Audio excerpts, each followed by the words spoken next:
recording here. So we've got that. But so you didn't get a chance to do the tree work this week, huh? No, before I leave, I'm gonna go put some trees on the ground in the morning. So then I got my son-in-law works for me and another guy. I'm gonna put them on the ground. They'll clean them up Saturday while I'm gone. Oh, very good. So you get it all Keep it planned clean. out there. Yeah. Well, we have a session coming up the April 25th, 26th, 27th. Tell us a little bit about that. Oh man, it's gonna be a blast. We got all of the legacy guys are coming in, so that's gonna be cool. And then looks like we got some. Have we got anybody signed up for the storm class yet? No, I got two that are asking, but I haven't got any. The Georgia one is for April 2nd through the 4th is about 7 on that one, so it's looking good. Wow, cool. Yeah, well, I mean, like I've said, I've been telling everybody, trying to drum it up. Hopefully, we'll get some folks to join. But it changed my life. I mean, I barely knew which end of the saw to hold. I thought I knew, but after I took the class, that really is what propelled me to really get into trees. So exact same class. So looking forward to it. Excellent, excellent. And you've got some accommodations there, and I know there was 2 or 3 hotels available around. It's going to be at close to Danville's where we're starting, right? Danville, Virginia? Yeah, got Pit Crew's headquarters. So we'll probably have it. We just built a new truck shop. We put 2 semis inside to work on them. We'll probably do the classroom aspect of it out there in the new shop. It's super nice. So people get to see the big 53-foot tool trailer with all the saws and all that fun stuff. And then about 20-minute ride out to the Cardy's Blueberry Farm. Beautiful spot, about 60 acres of pines. And we can choose from any of them. So really good spot, way off the road. Gonna be a good time. Excellent, excellent. Can you hear me okay? Yes, sir. Okay, very good. Very good. I didn't see any green there on the microphone. Let's see here. Yeah, we've got the Georgia one will be April the 2nd through the 4th, so that's the first one. We still got some time for the Virginia, but the Georgia one's getting kind of close. And so looking forward to getting that one kind of finished up. And we got people coming to that from Arizona, Virginia, I think Missouri, and North Carolina. So that one's a busy one.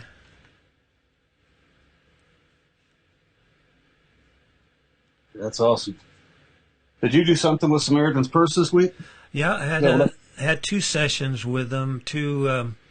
I did the virtual indoor sessions Monday, and then had one yesterday morning. So I'm doing the inside classrooms as I usually do live, but we've done it by Zoom, and it's worked out pretty well. And then we've got the instructors that we trained up there last year. They're taking 2 of each one of those groups, and they're doing the hands-on session. So far it's worked out really good. No, that's cool. Yeah, so it's Great organization. yeah, it's amazing how many people they have that they're working with around the country, and people go and come there like you do. I mean, it's unbelievable how many flying in and flying out to the next place and driving in, driving out. It's pretty cool. It is cool. Let's see, a message from Nash I just posted. He said he's asking about the file types, and I use the FERD for the square filing, Nash, and I've got a couple videos on our YouTube site. If you put in chisel bit or square filed, full chisel, it's how to on that to do, and so you can take a look at that. Hopefully it gives you some insight on it, or maybe you've already seen some other videos. There's several different ways, but it's really easier than round filing when you practice it just a little bit. So I use the double bevel flat version. I don't use the triangular. Let's see if I've got one here.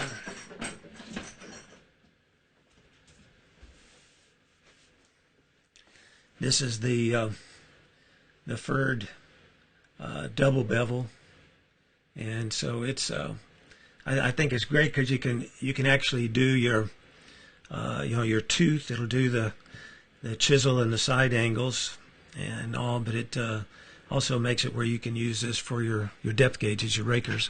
So it makes it pretty nice in this type. Some people do like the the triangular version of it, but it's a little bit harder.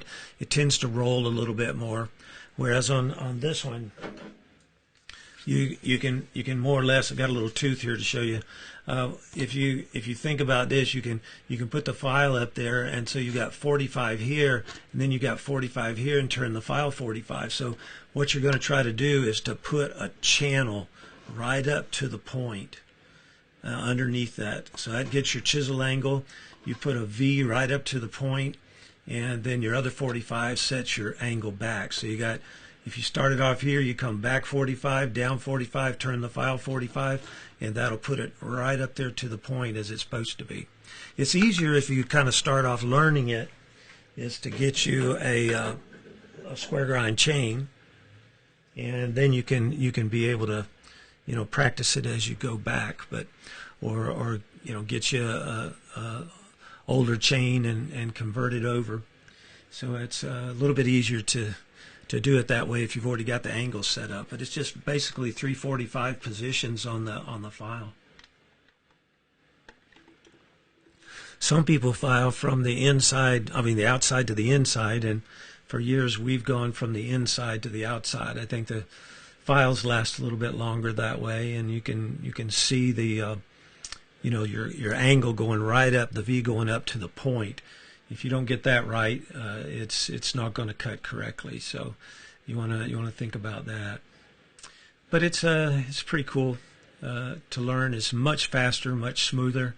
And another one you might want to look at, it's kind of a derivative of that, is the hexa. And so there's steel produces a hexa file, which is a 6-sided file, has two almost flat. The top surface has an indicator mark on it, and then the bottom one is flat, and that sets up kind of a V on the side of it. And also a top chain out of Sweden has a similar filing setup that they use, a very similar to that flat double bevel on it. And so that it puts a V in that side plate. I also have some videos on the YouTube site on that, so you can take a look at that.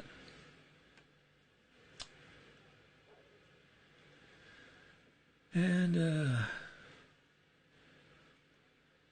I had some conversations this week having to do with social media's effect on training, and there's some really good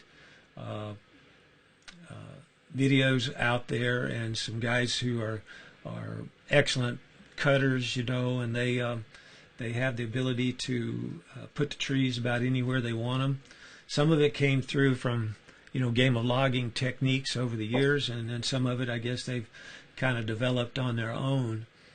But one thing I've noticed is, and I guess I'm a little bit remiss if I don't say something, is that it's so important that guys who are showing cutting trees is somewhat entertaining, that's for sure, but they need to make sure that they are explaining, the planning process to get up and to that position.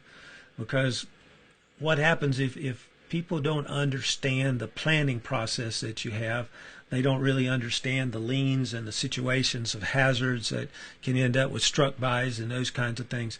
If you explain the entire plan to them, then they can kind of absorb what needs to be thought through, and they have the ability then to kind of draw a line as far as their abilities at that point, and maybe seek out someone else to give them some little bit more instruction. So important to to think through that, and I've got some illustrations of that. Chris, what do you consider on that kinds of stuff?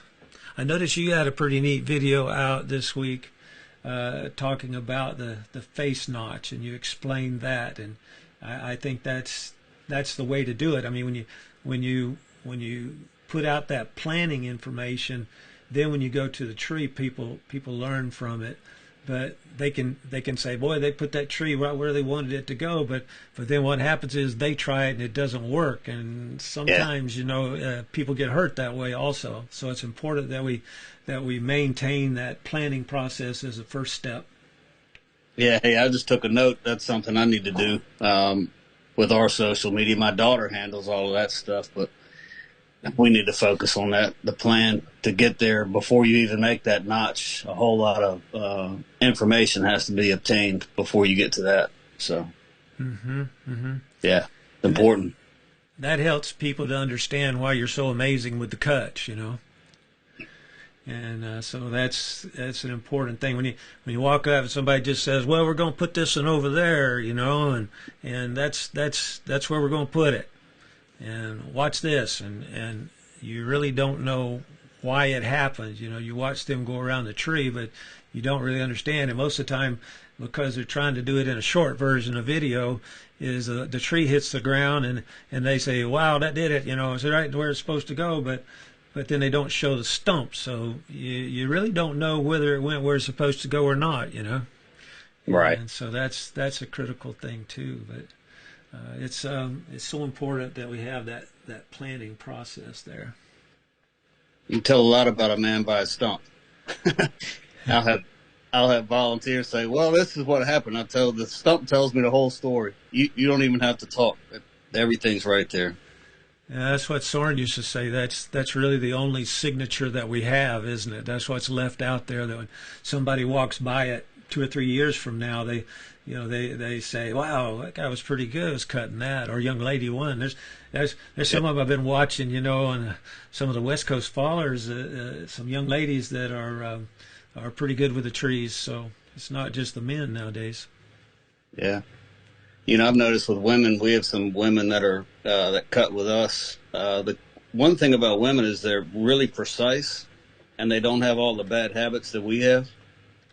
Most of them haven't run a saw much. If you show them how to do it, go through the process, and they do it just like you told them. Yeah, I found they listen pretty well. Yeah. Yeah. So that's something that's important. Yeah. Not us old hard-headed men. I ran some videos. This is kind of interesting. This guy, I don't know if you've ever watched him or not, but it's a timber cutter patriot, and his name is Alan Collier. I sent some messages, and I hope it's okay to show some of this, but it's all right. But this is I don't have any sound on some of these, but it's something where when you look at this, he has some different processes. One of them he goes down through and gives some good information. Let me see here if I can find it first.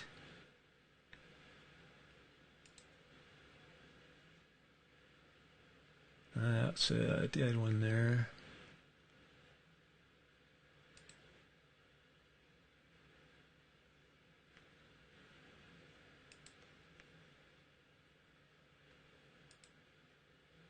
Well, I thought I had it right there.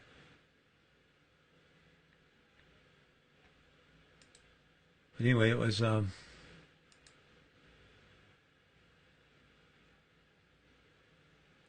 he had two of them. One of them, this is it. This is the one he was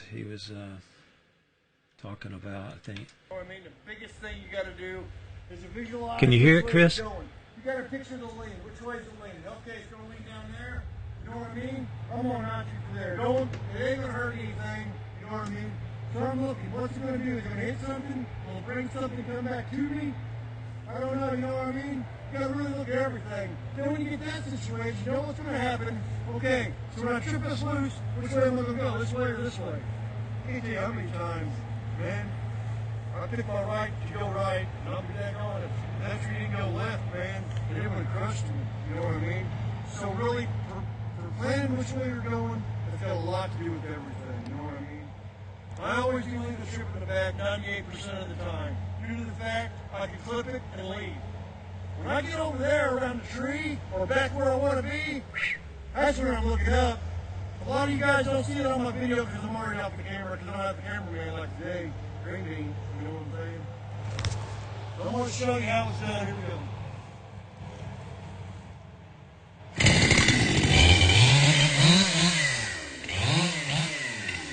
Always make sure your debris, you know what I mean, stuff is right in your way. There's briars in this woods like crazy, you know, but you can't be a sissy. You just got to go get her done.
Chain's a little aggressive.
You know,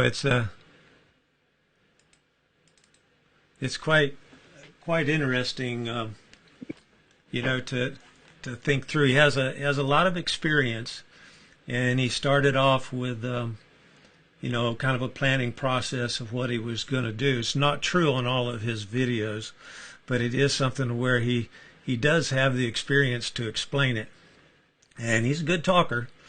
And the only thing is that, you know, when you start to think about it, he really talks about it as being training, and that's just why I sent him a message today, just to see what his background is. You know, to be able to get information from here to there, you kind of have to have a plan to be able to teach others, and it's something that a lot of times we don't think about that. There's not only experienced out there, there's non-experienced. So if you don't give that information about the planning process, they really don't know, how to do it.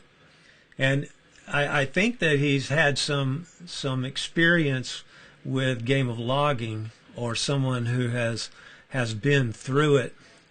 And hey, Robert, hang around or check in. And so he has one on here that a friend of his was working with, and if you look at this one, it's the small backleaner technique, boring through and putting the wedges in. His friend did the cutting, had a hard hat and stuff on, and then he did that. And I just wanted to ask him where he learned that technique. Evidently, his friend was kind of showing some of it, or maybe he was showing a friend. But that's a game of logging technique that Soren had started really promoting, or it was actually after my time with it too. We were down doing a presentation down in I think it was Louisiana or southern Mississippi for the American Pulpwood Association. That time is American Forest Resources now, and we were doing some cutting, and we were coming back up, and they had chosen some trees along a creek bank, and Soren took a couple of big poplar trees and brought them back around, and more or less we were walking back out for lunch. They had some barbecue sack lunches for us, and we sat down with that. And as we were walking, before we sat down with that, we were walking back up where they had kind of plowed it in with the skidder, and there was a pine tree that was leaning way back, a little small one, only about probably a foot in diameter at most, probably about 35 feet tall or so. And somebody said, "Hey, Swede, see if you can take that one back the other way, because it was leaning back, several feet." And he just laughed and got on up there. And this young fella came up there to us, and he said, "I got a technique you can take that with." And Soren said, "Oh, really?" He said, "Yeah." He said, "My dad and I we used to put up fence lines," and he says he came up with a technique, taking his home light EZ. He would bore through the tree and put a hickory wedge in the back of it, cut the two sides, and drive it back over so that it went into the landowner's property they were putting up the fence for, instead of taking and putting it over into the other man's pasture. And he drew it out on the paper sack there, and I wish I still had that. But next week we were up in Tennessee with it, and Soren said, let's do that small backleaner and see if it works, because he had tried a couple of them before we left that day. And he set it up, but one thing the young fellow didn't tell us is if you don't take the second cut out of the face, when you drive the wedge through, it can pop the hinge off of it, and then you got issues. And so we had one, and Soren hit it last time, and it kind of went over into the crowd, and the safety manager with Mead Paper was there, and he didn't think it was so funny. But everybody was kind of like the Red Sea. They just kind of parted and laughed and came back together. But he could have taken a couple out at that time. But after we practiced it a little bit, it's a very valuable technique for small backleaners. And this one he did very well. So I wanted to check and see how he learned that,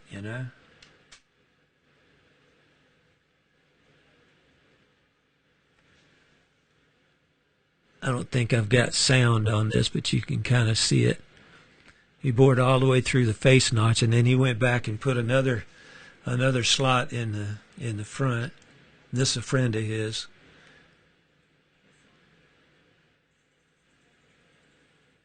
So he's used a helmet system and a face shield because he put that down. He bored through above that first cut into the face notch, which is what you should do, because that opens up another 3/8 kerf to be able to take and keep the wedge from lifting the hinge out as it comes through.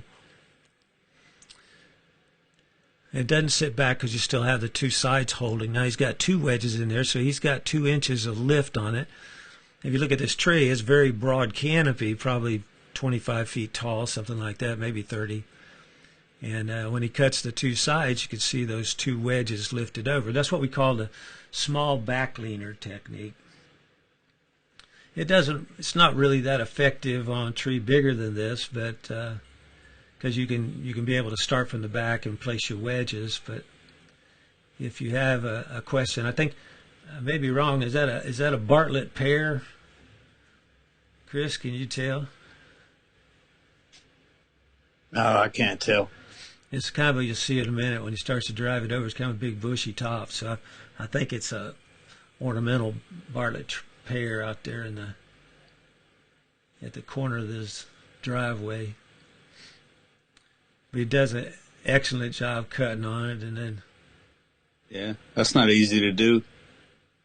The doing your back cuts easy to get into your wedge. Yeah, he went just he made it open enough in the back because he had diameter there, and then Timber Cutter Patriot's putting the wedges in. And you see it's a pretty gnarly looking tree. He said it had several feet of back lean, and he did go into almost two wedge lengths. Robert Albritton checking in there. Unmute. You're muted.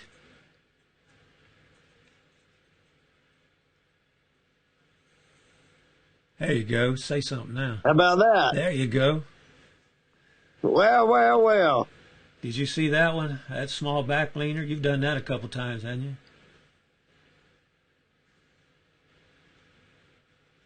you? He put the wedge all the way through from the back and drove it up.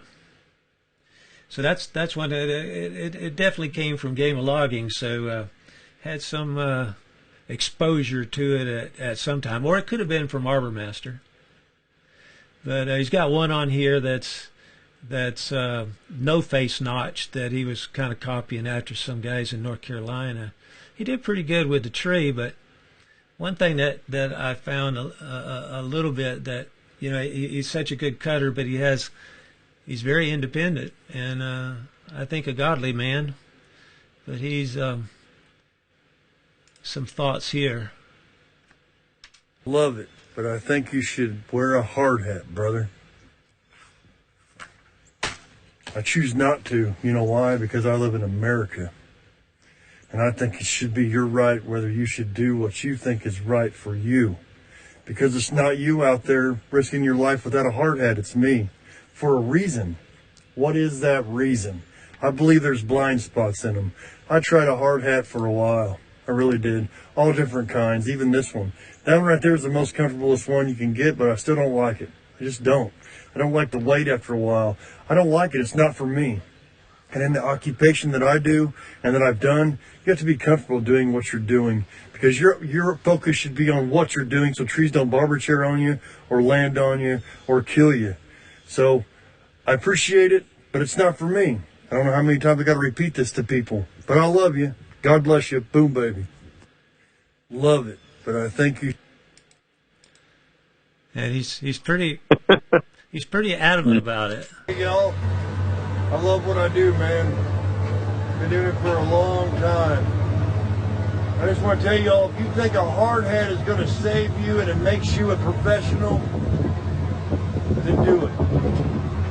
I've never come on this app telling anybody what to do, but man, they're like beating a dead horse every video I do, and it's really getting old. I believe in freedom, okay, right here. I believe it should be your right to do what you should do with your body. Me not wearing a hard hat does nothing for you. And then people say, what? I can't believe you just said that they're communists. I mean, what else do you call it, yo? Huh? Somebody that tells you to do what God gave me a right. I'm accountable for my own salvation. Okay? That's the only thing that matters in this world. Everything else, man trying to tell man what to do, that's communism. I like freedom, you know what I mean? I'll never tell you what to do, man. I'll try to help you out to cut a tree, you know what I mean? All that. but I'll never tell you what to do. That should be your right. You do whatever you feel's comfortable with.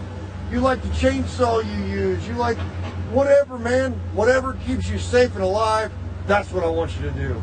If this hurts your feelings, I got a big tissue for you. Oh, yeah, I got something else, too. A whole bag of whatever. Boom, baby. There you go. He's quite a character.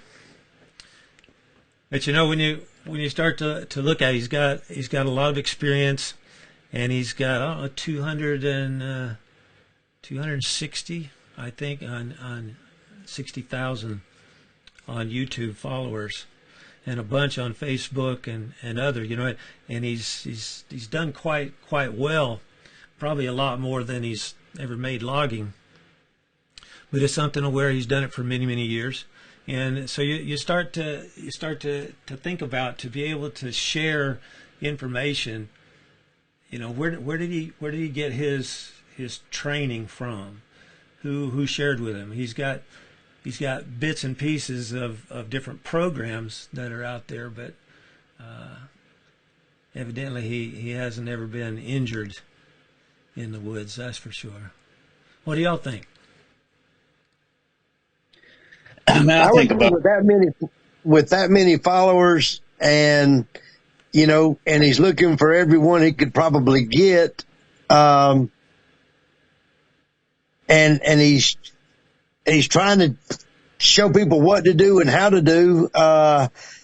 You know, I just wonder how many people decide, well, if this guy's not going to wear a hard hat, why should I? And Tim, you've seen one of my hard hats that one of my guys had on that kicked back and took two chunks out of the hard hat, you know, two different teeth that hit that hard hat. And if my guy hadn't had that hard hat on, it'd have been in his brain. Mm-hmm. Well, so I'm a firm believer in hard hats. Before he got too big on his numbers, back in some of the earlier videos, he had one where he was running a saw. I don't know whether it had a stock muffler on it or not. It's kind of like Chris's, but he put a hard hat on because it was making his head hurt. His ears were hurting, and so he had the hard hat on. No screen, no glasses, but he had the hard hat on. And you know, he was saying that he wore it because it was making his head hurt. His ears were ringing after he went home. But you know, that hard hat. Another one he's got is that you can't see up, you can't see around, and I've heard that for years, and it is somewhat a little bit restrictive, but it's something that you can get used to, and it's so important that when you think about the number one injury out there, and there are a lot of cuts, but the serious ones are the struck bys, and so people getting hit in the head with limbs and things like that. That's really the serious situation. What do you say, Chris?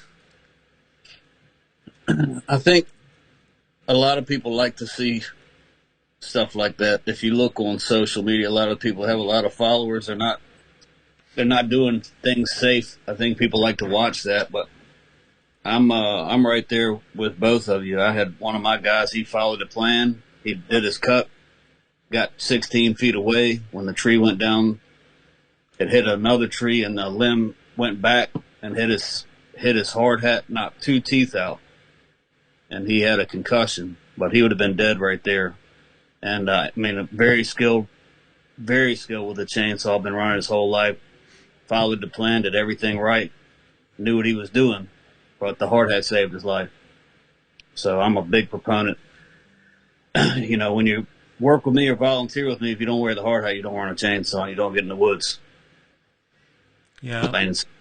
Well, there's a lot of guys out there that kind of work as a contract cutter to someone, and you know, I guess they're considered 1099, and you know, they may be working for somebody who's got 5 or 6 other employees, but he's a contract cutter to them, and they're very skilled felling. But then when you know, somebody gets hurt, it's something that costs a lot of people. It's not only the employer that's out of somebody to help run his business, you know, by producing wood, but it's also a girlfriend or family or kids or next door neighbors, or and plus people don't realize, and I guess with an automobile, I hope they have automobile or truck insurance, right? And if you've got some kind of auto insurance, you're actually part of a group. If you were to have an accident and you didn't have insurance and you had to pay for everything, it's like I dented the front bumper in that accident a few weeks ago with the RV, and it's $38,000 just to fix the fiberglass and straighten the bumper out. And if I didn't have insurance, I mean, you'd be out of it. Or medical, my hospital bill's $365,000 right now. And you start thinking through it, that if you didn't have insurance, what would you do? Well, I told him, I said, really, if you're not concerned about what other people are contributing, and I know it's America, we don't have socialistic medicine. We have insurance that everybody contributes to be able to cover the cost when people are to take care of each other, our brother's keeper. And if you don't want to think about your safety and those around you, then you should cancel your insurance and just hopefully you make it through it, And I think that's the way I have to kind of look at it a little bit. But the biggest thing is, and I can't figure this out, and it's like I used to tell a lot of the field guys back years ago with the chainsaw sales, is that when I went to Sweden and Finland in '81, and I went to a lot of dealerships over there, they had premixed fuel they were selling, and then they had their largest revenues at that time. Over 40% of these shops' revenues, one after another I went to, 40% of their revenues were PPE, safety apparels, hard hats, boots, chaps, pants, gloves, and 40% of their revenues. And so I come back and I got thinking, here we are in the United States, we're passing up all this stuff. And really, we'd still be that way today if OSHA hadn't made the regulations for the logging industry. And then more or less tree care picked up from the logging industry as we started those programs to get people going with, climbing devices and PPE. And, Soren and I tried for years to sell cutting pants and didn't do too well with it. And now guys are buying $400 and $500 ones left and right, And it's something to wear because it's cheaper than going to the emergency room, and it's cheaper than bleeding, and it's cheaper than having their family take care of them, And so it's something to wear too. If you're a good cutter, and you want to get a YouTube channel or another training channel going, then there's a lot of revenue in PPE if you just think about it. That's one merchandise that's bigger dollars, and it's also good for the user. So why would you want to pass that up? Because if you're professional, you have the ability to wear that, and in other countries you don't have, and he's right about that. In America, you do have a choice, but my feeling is God gave us the information to think through safety, and and to be able to apply these things to our operations, because it doesn't only affect us.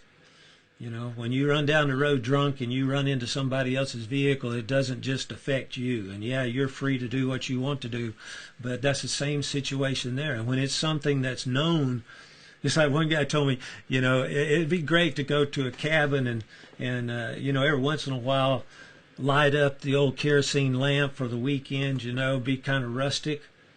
But then on the other hand, when you get back home, it's nice to flip the switch.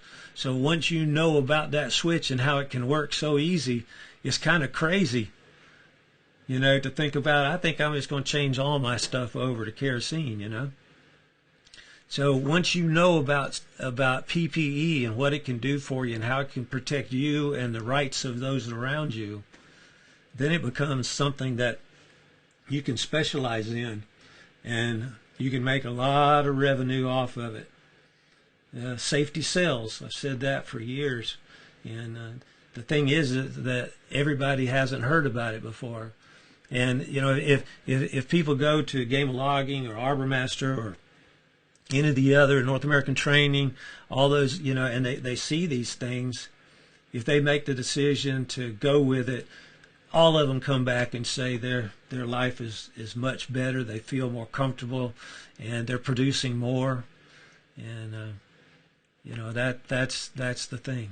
But I see so many people that just walk up to the tree and start cutting, and they may be looking up, and he mentioned that several times, but I can show you 4 other videos to where he never looked up. And I don't necessarily look up while I'm cutting either, because Soren used to say, when you want to look up, when that limb's right here or way up there, and so you look at that and you determine what the dangers are, and then as soon as that tree starts to move, when you release it, you're out of there. You're back that 15 or 20 feet or behind another tree or whatever, because you know what the potential is for struck bys. So, Robert, explain a little bit about your history. It's been a few weeks. I don't know if anybody recognizes you or not. Maybe we got some other questions coming in here I'll look at. Well, my experience last month was my 34th year in the tree business and business owner. And when I started my business, I had never cut a tree in my life, never seen it done, and couldn't tell you a magnolia from a dogwood. And I quit a job and, started cutting trees. And I just said every day that I'm not going to do something stupid. I'm coming home. And, the thought process it started early with me and how to figure these things out and what was going to work. And, I've been at it for 34 years now. After a while of being in business, I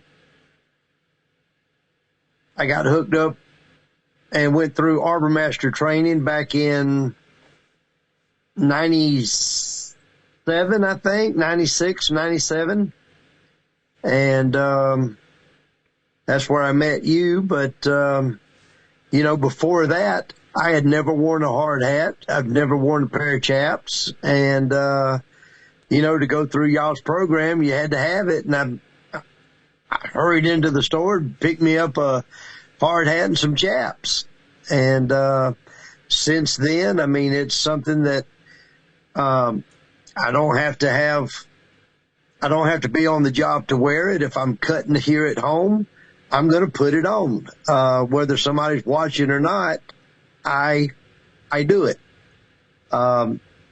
Everything I've got is just as valuable at home as it is on the job. So we wear it. I wear it, and I guess I wish I'd have started the hearing protection way before that, because I just went to the doctor yesterday, and I've got some permanent loss of hearing. And but they did say all of it's not probably due to loud noises. But again, I'd never wore a pair of muffs or hard hat until Arbor Master. Well, a lot of that's a gray beard, Yeah, that gray beard, it just come with it, I guess.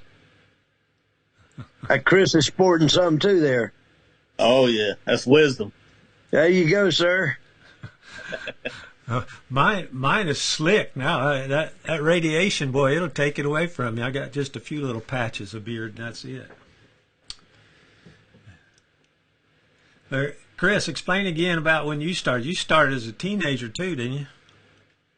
Yeah, I lived out in the country, so my job when I was old enough to run a saw was to cut firewood. We heated the house with firewood, so had an old Poland saw my dad gave me, an old 74 pickup truck. And I'd go out where they'd been logging close to us and all the scrap stuff that they left laying around. It was my job to, on the weekends, cut that up and load it in that old truck and split it and stack it.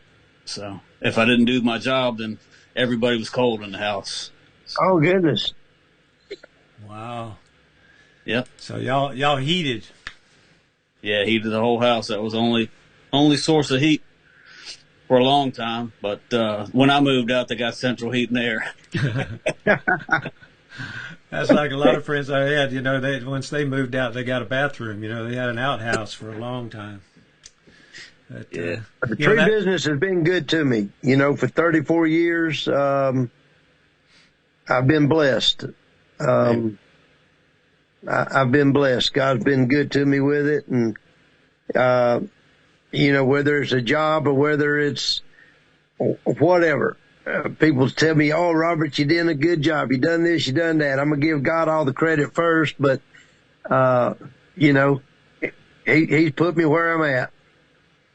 Amen. Yeah.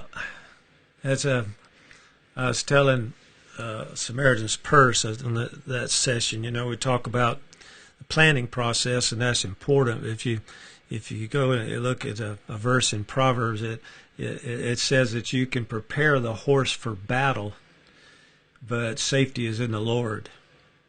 And it's a King James Version is the only one with that wording, so you have to kind of look at that. But that stuck with me for years. I've thought about that for years and years.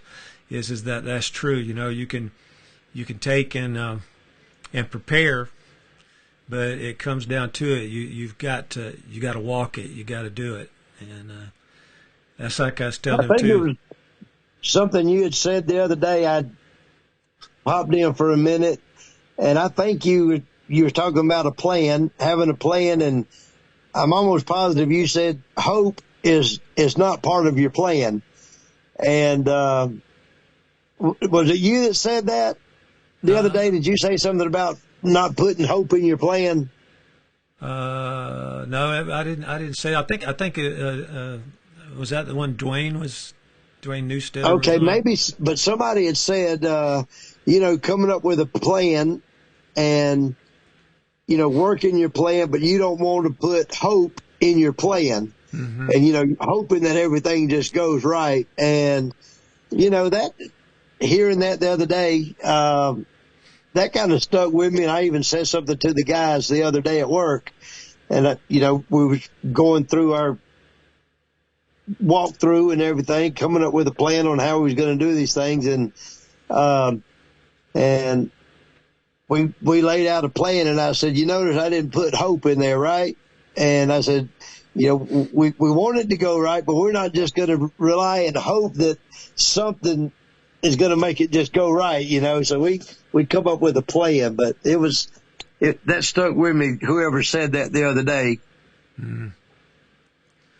I was talking to him this week too about so many times, like if we just talk, that's one thing. Or in a lot of cases, and I ask people all the time, how many of you actually read an operator's manual? Did you learn anything from the operator's manual? I find very few people who have ever read one. And there's different rules and regulations and those kinds of things out that a lot of people have never been open to. They've never really looked through them and read to be able to learn things from it. And we come up with the example that Moses came down from the mount with a written tablet, and God ended up, because nobody wanted to read it, nobody wanted to pay attention to him, had to send an example. And that's where the Lord came in. That's where Jesus came into the picture. And so you start thinking he had to send somebody as an example that did it to be able to really make a difference out there. And so that's the same thing when it comes to chainsaws, is that we have to have an example. We have to set the example.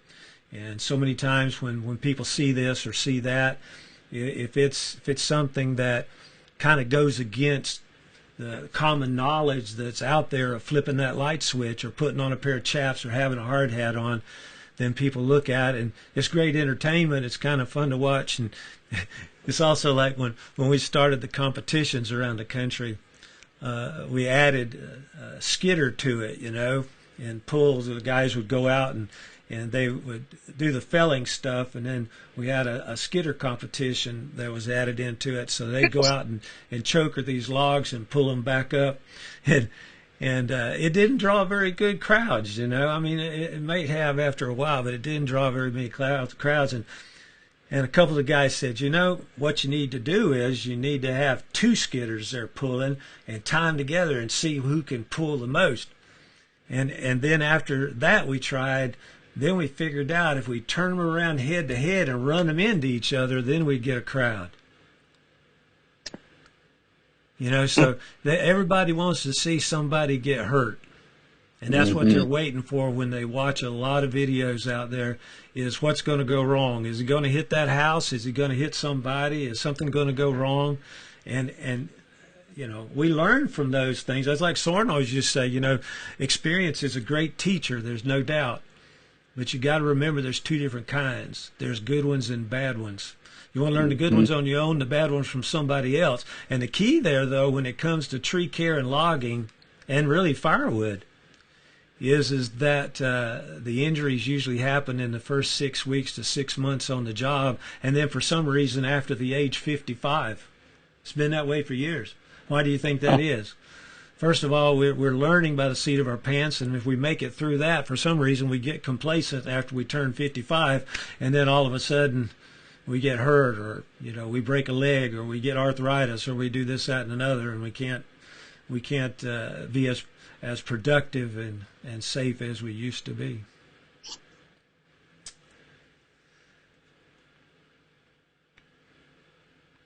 Well, gentlemen, we've covered a lot of ground tonight, and I don't see anything in the form of any questions coming in. Hey, I got something to say about that hope thing, Yeah? The Lord's the one that keeps us safe, and it goes along with that scripture that you shared. My volunteers know, when we work on sketchy stuff, if trees are damaged and they're leaning over somebody's house, I always tell them, if they see me go through my planning process, I make my face cut, I do my bore cut. If I stop then, I put my hands on the tree and I start praying, then they need to pray too. Because I'm saying, Lord, I need you to make this thing go the right way. I've done everything I can do, but now I need your favor. Yeah. That's quite right, isn't it? Yes, sir. Yeah, if you see me praying, you start praying too and back up. Yeah, you can only come up with so much, and then you look. He's got one on there that I looked at today that was I think it was a old red oak that evidently had been taken on water for quite a time, and it was rotted.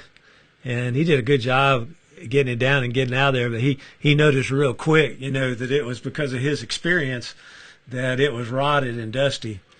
And it split off the front and didn't go exactly where he wanted it to go. But, that's like a lot of times I have stuff that doesn't go exactly right, but I don't start it if I can't explain it. And that's what you're saying there is that, when you get to that point where you're not sure what's going to happen, then you best have a big wide open spot, or either get you a lift or a helicopter and take that thing down, because it's something where you can't, if you can't say that it's going to miss those objects and you can't get away from it safely, then, that's the one that you take dynamite and det cord and get rid of. And, so it's funny watching some videos. Some of these tree guys post their videos, and it's one where they're not sure if it's gonna make it or not. And then when it did fall just right, just did miss it, the whole crew is up and just yelling and screaming, happy, happy, happy. So for the most part, every one of them was thinking this isn't going to come out good. But when it did, their reaction showed that they didn't expect it to come out good. Yeah. Robert, you get a new phone or something? Because you got a clear picture. You must. No, man, same old one, man. Maybe you need to get you one of these Androids. You're on KJ. Them old iPhones, man. You're on KJ's iPhone. I know you are. No? You just went mute. Maybe knock the sawdust off of it. Say something now, Robert. Am I on? Yeah, you're on. All right. Somebody was calling, and I guess that took it away. Well, all right, gentlemen. We've covered a lot tonight, and next week I am going to be up in North Carolina, probably Thursday night. I don't know if I'll be on or not, but I appreciate y'all dropping in tonight. And I'm going to continue this from here to there for the next few weeks. If you come across anybody with a good story, whether they come on and share it or you come on and share it, it's kind of a little project I'm working on, as to where people get their information about chainsaws and how it's passed along. And so I think that's a key thing for people to understand, that there's training out there that can also be productive, and it's something they can add to their experience, not take away from it, and not necessarily mine or yours or whatever, but it's out there. And so the attitude that we have towards that can be an important part to life for our friends and family and future. So that's cool. Well, y'all, thank you very much, and we'll see you later. Good sawing to you. Enjoyed it, man. Y'all have a blessed one. See y'all. Yes, sir. Be careful out there, Chris. Yes, sir. Will do. All right.